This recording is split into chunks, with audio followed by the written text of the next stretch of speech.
Now, every chain has what's called a split link. Not every chain, but a lot of motorcycle chains. Sometimes a split link is actually pressed together with a special tool, and other times it's like this split link where it just has like a circlet. Now, we need to get this old chain off because we can't trust it. It's corroded in places, it's an old chain, and it really is an unknown quantity.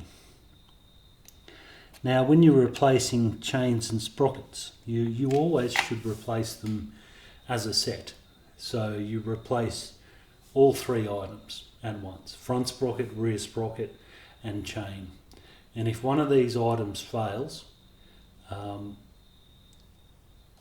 you should replace them as a set immediately. Because they tend to wear at the same rate. So if you don't, then you end up with your front sprocket failing. So you put a new front sprocket on it, and then the chain fails, and then the rear sprocket fails. It's better just when they start to appear worn, just get rid of them. They are pricey, admittedly, but being stuck on the side of the road with a breakdown has its expenses too. I'm just testing the waters with this split link. I mean, I could just walk up to it with a grinder and go zip if I wanted to. We're not keeping this chain, as previously mentioned.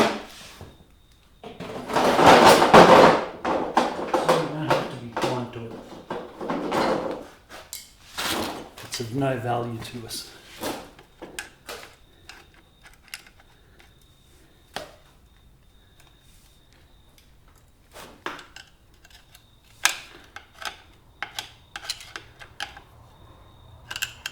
But if I walk up to this thing with a grinder, that means sparks. Sparks are filings, basically are hot filings, and they can lodge themselves in the chassis or something like that, and it's just a point where corrosion starts. So if we can avoid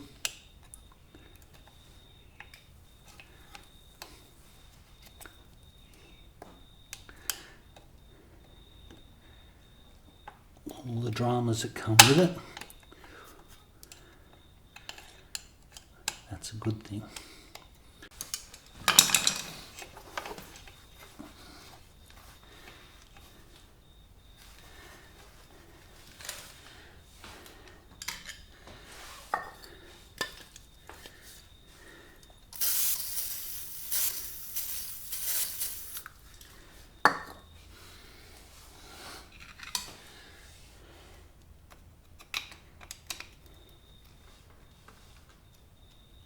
Let's hit the spot.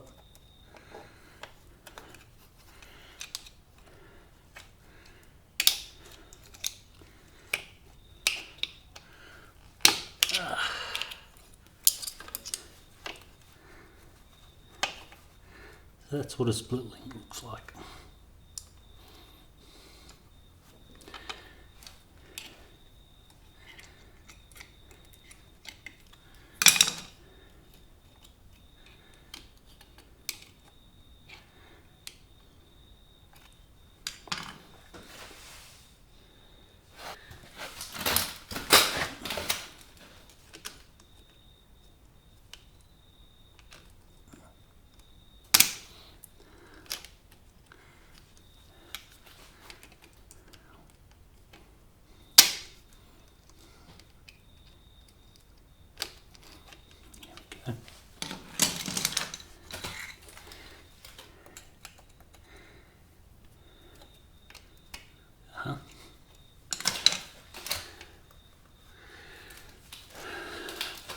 So that's the circlip side of it.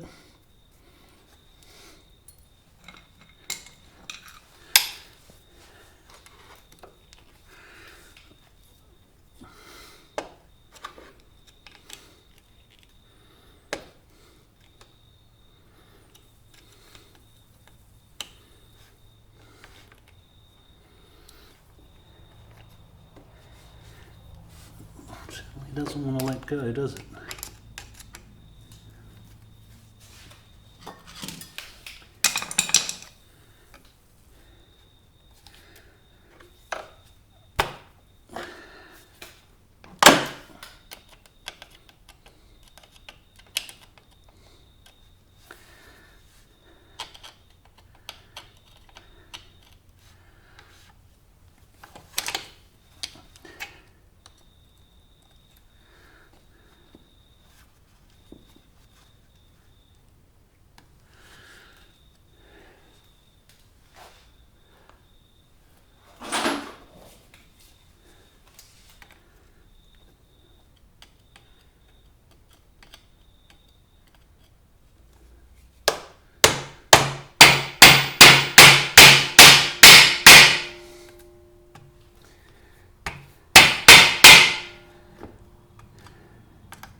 It's trying to come off.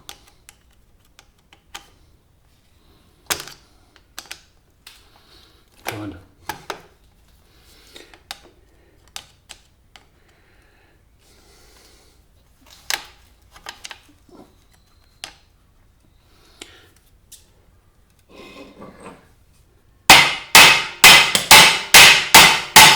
There we go.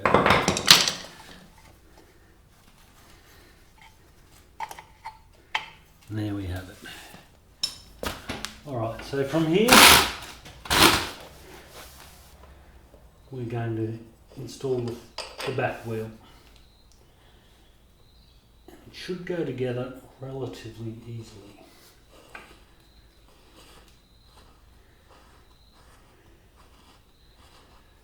Because there's no chain to worry about. We don't even have the chain guard in.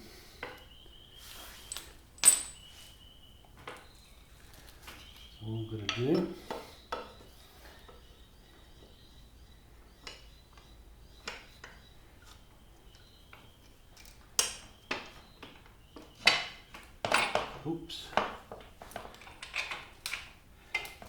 is basically make sure that lines up with that lines up with that, and then that, and the whole axle lines up with both tensioner guides, and we're away.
So it is just a question of patient alignment.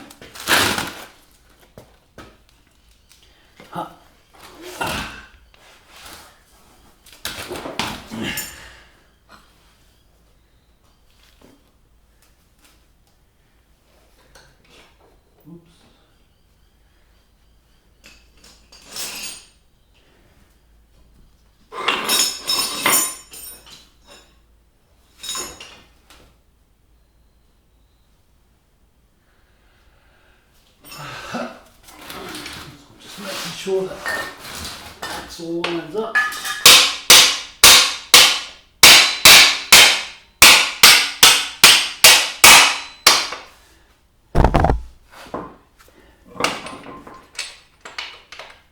Very good.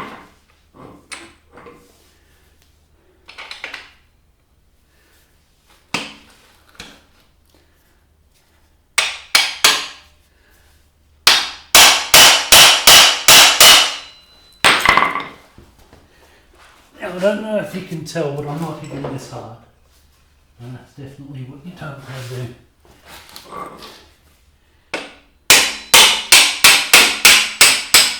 You'll get better by making sure everything is aligned, even if it takes you half a day, which it won't.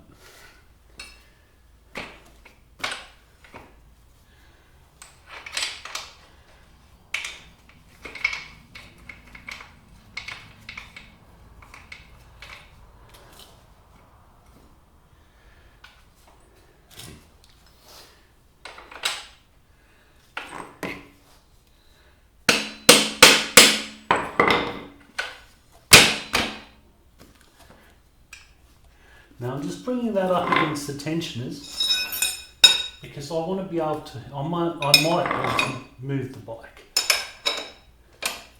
At this point I don't.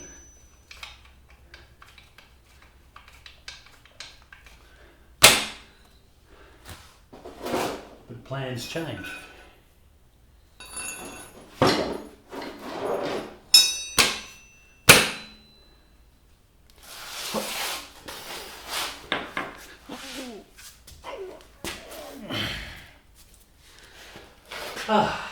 Dear me. Is it a 17 or a 19? It's a 17.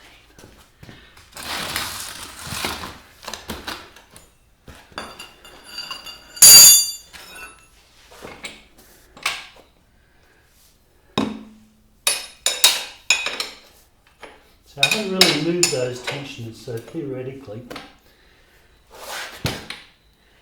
well, I was going to say that the wheel should be fairly square within the line, but it would be more reasonable to say that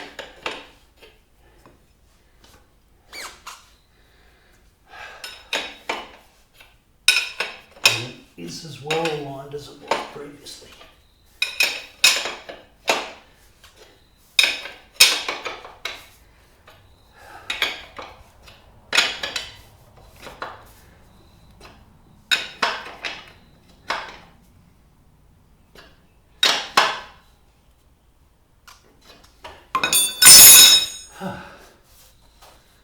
Oops, we're on the ground.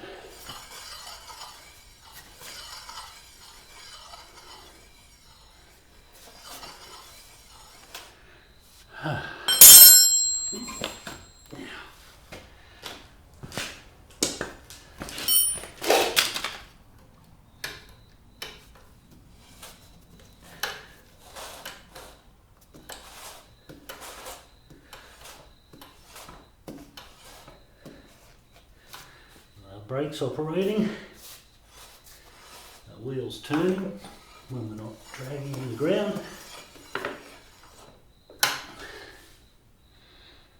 So I'd say we're doing quite well.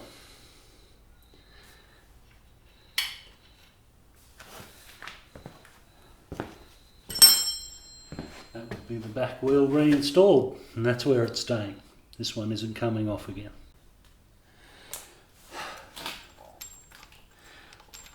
Okay, now our front sprocket Ooh.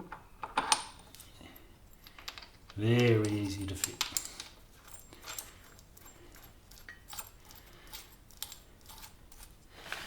Should still be in gear.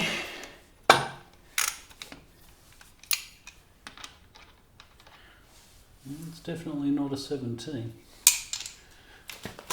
Let's try a 14.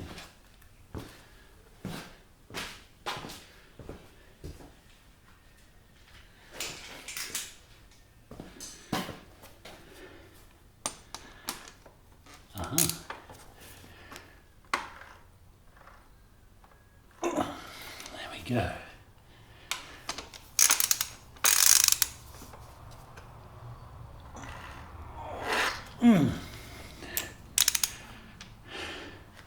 Now the motor's still in first gear from when we took it off.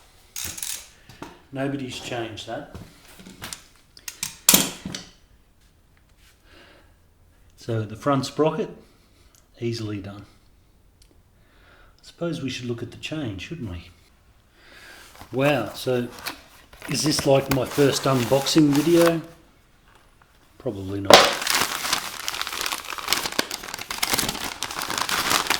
Nice, brand new chain. Oh, look at that. And a new split link.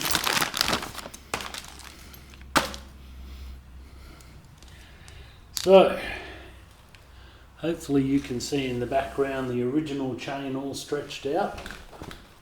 And we're going to check one against the other for length. And hopefully they're the same.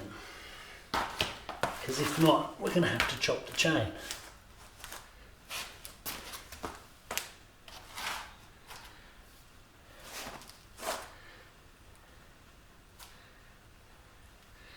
And they are the same length. Isn't that just beautiful? Now I might just emphasise what I've done here. I mean, it's obvious that I'm checking the chain's length because if it's too long or too short, it may not fit. If it's too long, our tensioners may not have enough adjustment. If it's too short, we simply may not be able to get it on there. But the one thing I want to emphasise is that even though I don't want to keep the old chain, I haven't just thrown it in the dirt.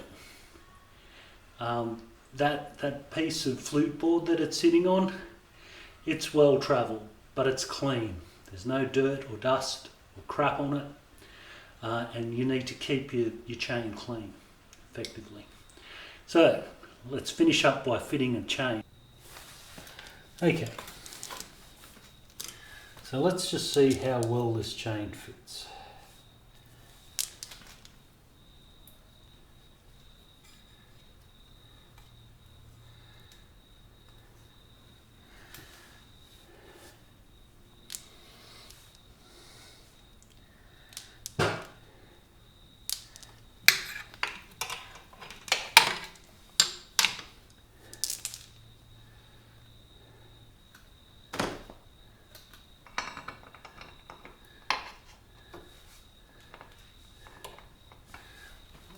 Put that over the sprocket.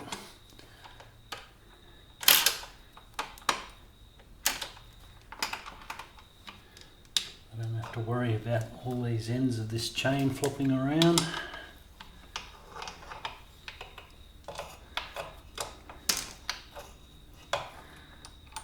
Put the gearbox in neutral as you saw.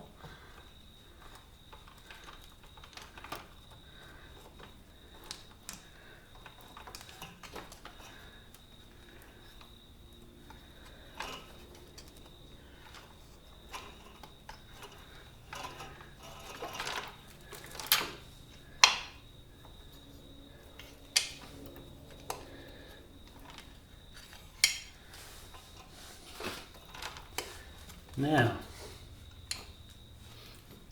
are our two ends going to meet? Not quite. We'll put this in a gear.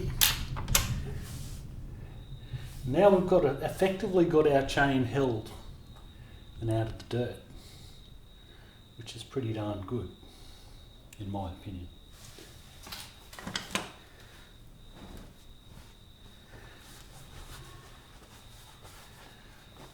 So we'll back off our chain tensioners first. So I'm really dropping these guys off.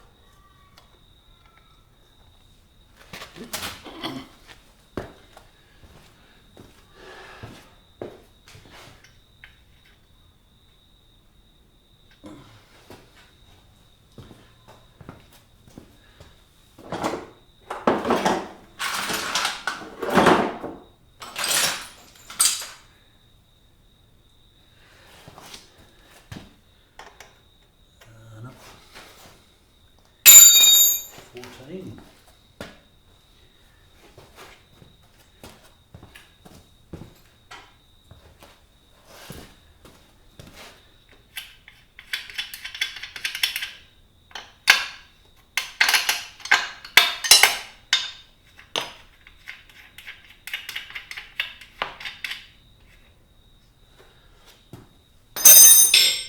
And loosening the wheel.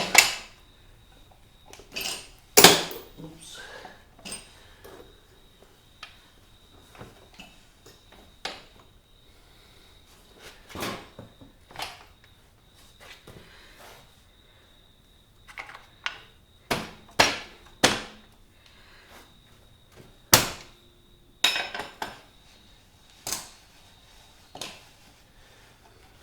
Tighten that back up again. Just tight enough so it doesn't move, because it will just introduce complications otherwise. Now,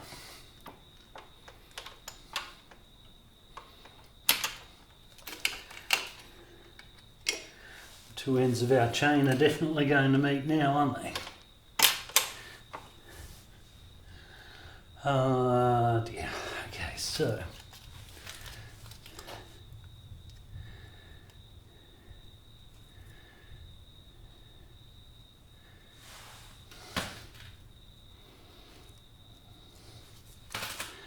just lubricating the joining link.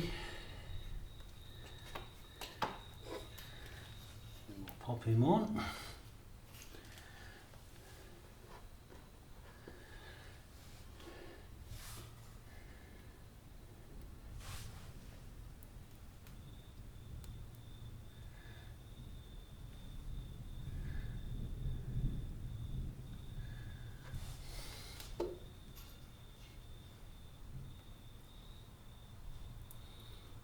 Get those O-rings on there.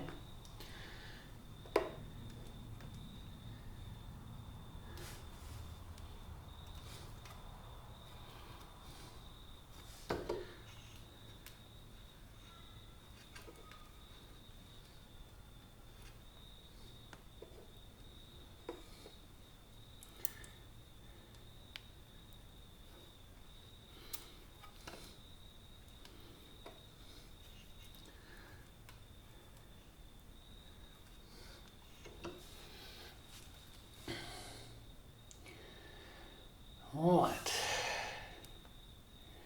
Now this is the bit I always find tricky, to be honest, because these O-rings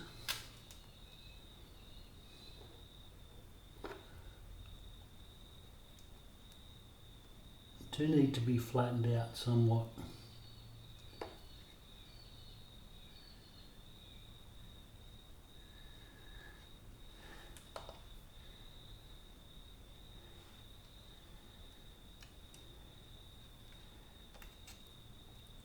When the joining link is applied.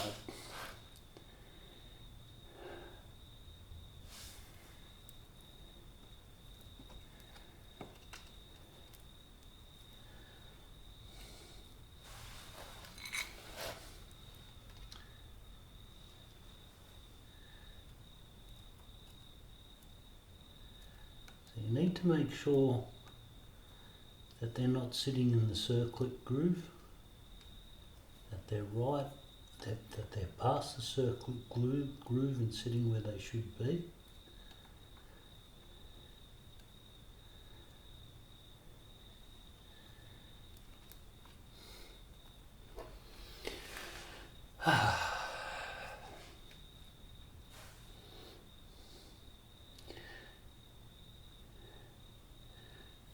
we need to do is add the joining link, the circlip, sorry, not the joining link, the circlip. Now the circlip should go with the rounded end, not the split end. The rounded end should go in the direction of rotation. So it should go on here like this.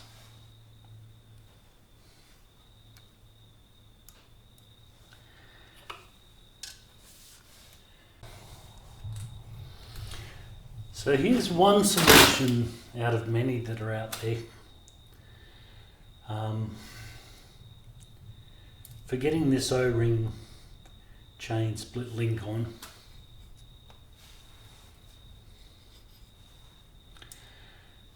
Is to put a nut. Now I've got to emphasise, you must make sure your O-rings are in the right place, that everything's in the right place, and they just need a bit of compressing.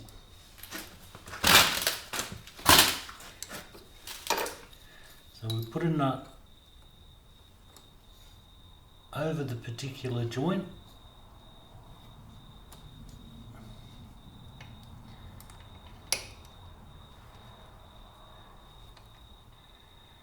And then we use our tiny little G-clamp.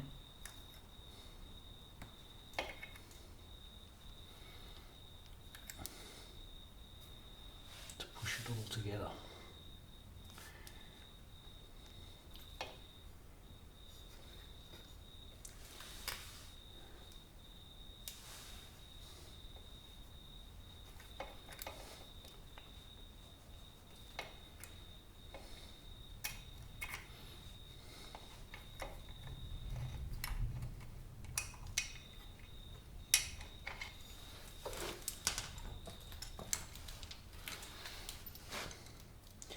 And I can't emphasise enough, you must make sure that the O-ring is in the right place.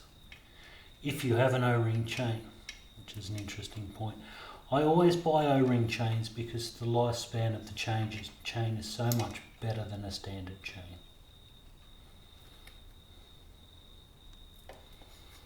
It really is.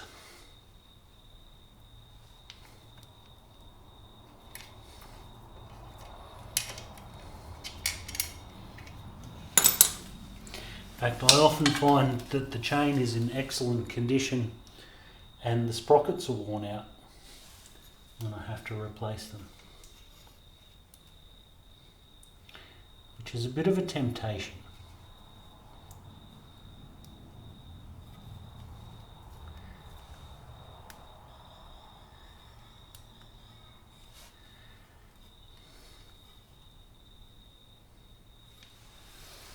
Okay. So I've got that started.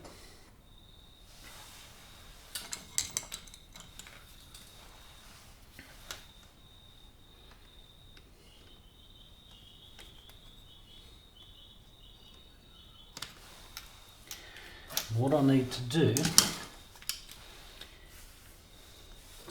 because here's the old one. You'll notice that it's wider there, it's got a more open hole there than it does there. So the idea is to put it onto the chain and then push it and then clip these guys over to the back.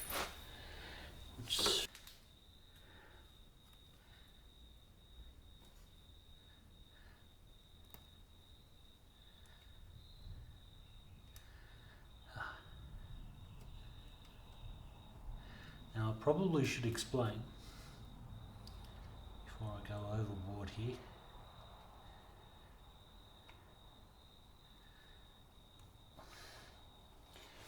I'll use the old one instead, which is down here on the floor. So you can tell that that's quite wide. So we're putting that over the first part of the link, pushing it in till it's there, and then rotating it, and then basically moving this clip over the top of the second one so that it locks.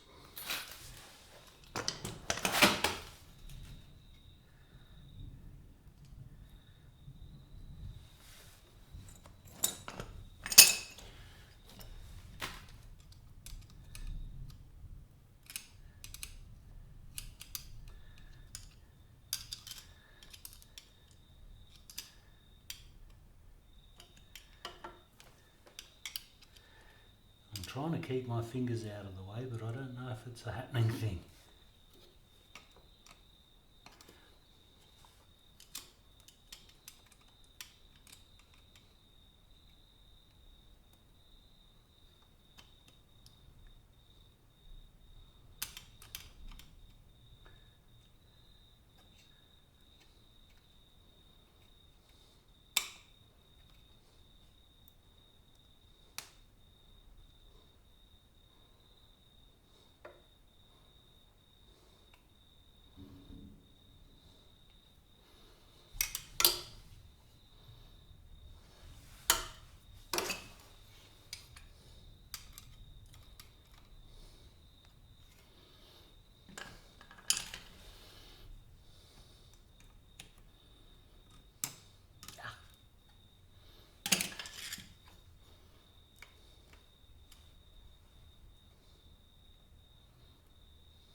Oh, here we go.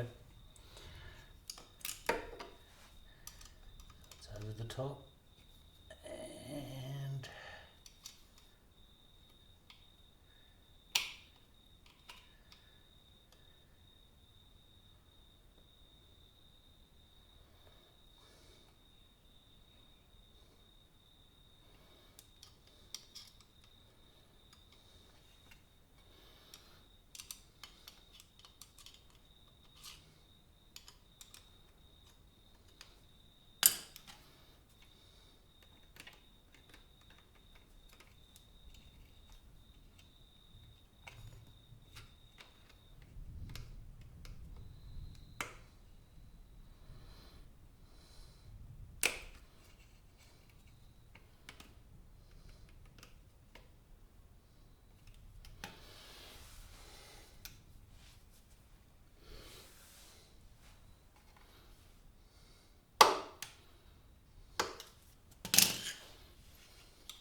there we go. I can't tell you how good that feels. I bet you can imagine. Right.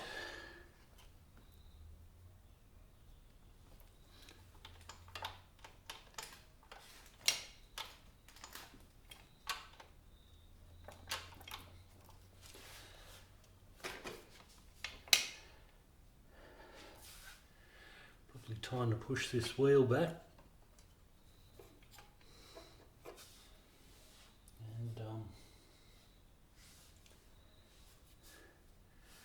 Some tension on this chain.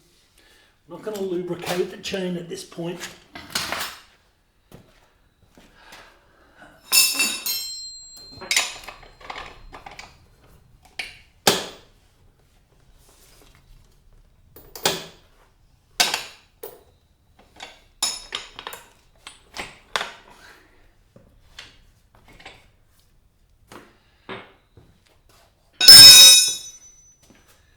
Whew.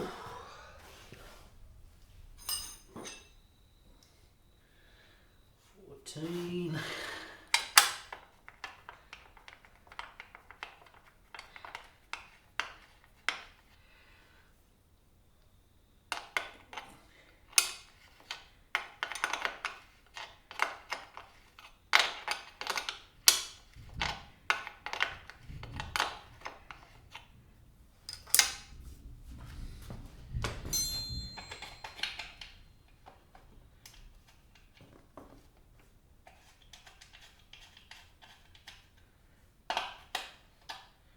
I think the other one's a 12. So, you've probably all seen my videos on tensioning chains before, but let's basically, your chain is tensioned by pulling the rear wheel back. And that's basically what all this is about. So you've got your tensioners here, which is basically that threaded rod goes through to a washer, basically a big thick washer that goes around the axle. So as I tighten this up, you can see the chain is getting tighter. That's too tight, so we want to make our chain looser.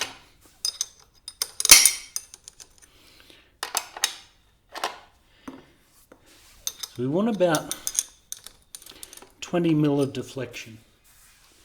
Being a new chain, we could possibly go a little bit heavier because it's initially going to stretch. But anyway, let's not complicate things. You need to make sure as well that your wheel is straight. You've got a tensioner on both sides, and if you wind them in different amounts, instead of your wheel being like this, it's going to be like this or like this. And this will cause your bike to pull to one side. It'll cause uneven tyre wear, bad handling, all of the bad stuff. So I'm hoping you guys can see these little marks here on the swing arm. So we could use that straight edge there as a guide. So it lines up pretty much with that first one.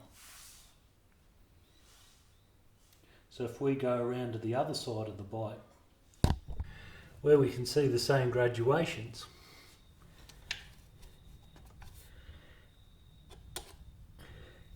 we can use either that edge. Now this one here has a mark there, so I bet the other side has that as well. But effectively, whatever you use, if you use that edge or the little mark there, if they sit on the same one, so you count them, 1 full one, 2 full ones, 2 full ones and a little one. So that's what we've got there off that mark. 2 full ones and a little one. Let's go. So there it is. So these would be the proper marks for this. So it's 2 full ones and a little one, and then just a little bit further. So I might just turn this side a fraction of a turn, and then we can lock that wheel.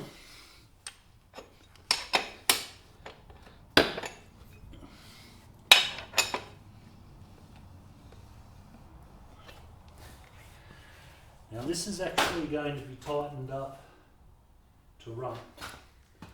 I don't see any reason why I would remove this wheel at any point now. Down the track, probably I might want to polish the swing arm or something quite mundane.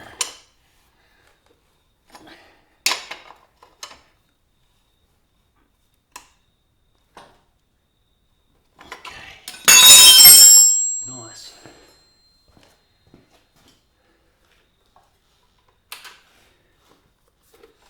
Oh yeah, it sounds like it's doing something. Now,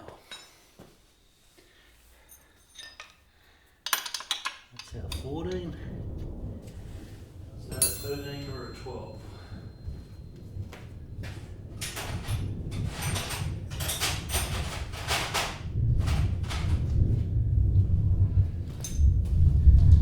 Let's try a 12. Nope, it's a 13. Listen to that thunder.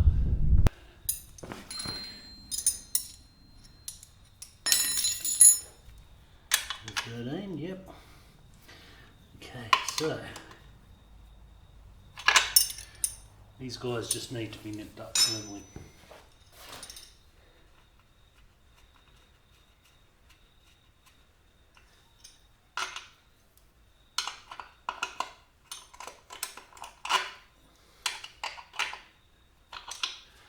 Okay, so one side's a 13 and the other side's a 12.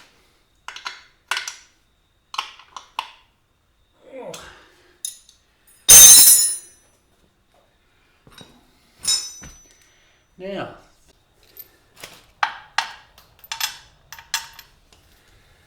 yep. So this little gem just goes on here.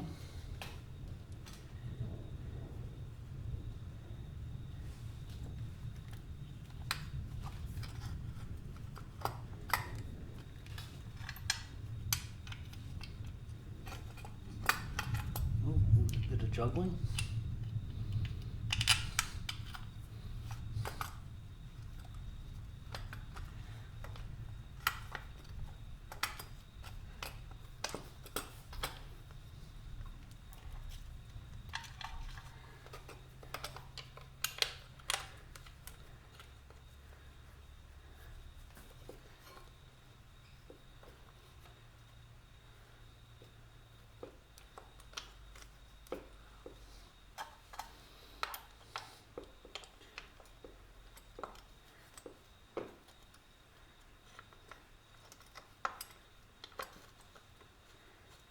Okay.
And there we have it. I'm looking at it thinking, what have we forgotten? Chain guard.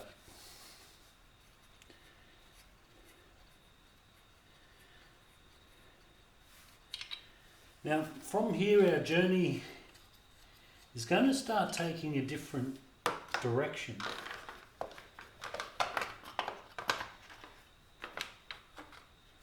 Because we've fired the motor up over the course of a period of time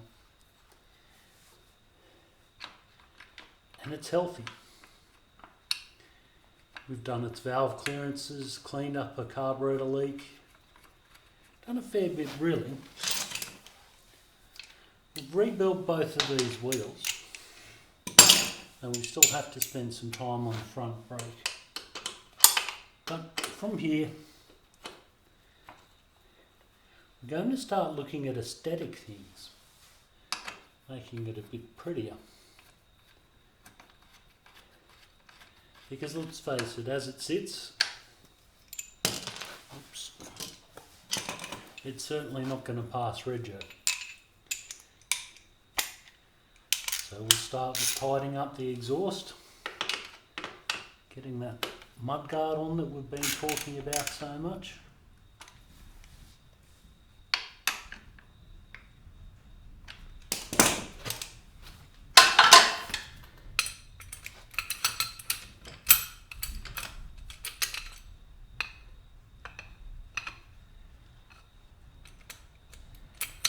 And probably start looking at some fairings and reorganising some of the bike's more interesting features. Bearing in mind that we're doing something more of a historical restoration than a bike that's going to be ridden on a track or something like that. And we want to return it to what it was.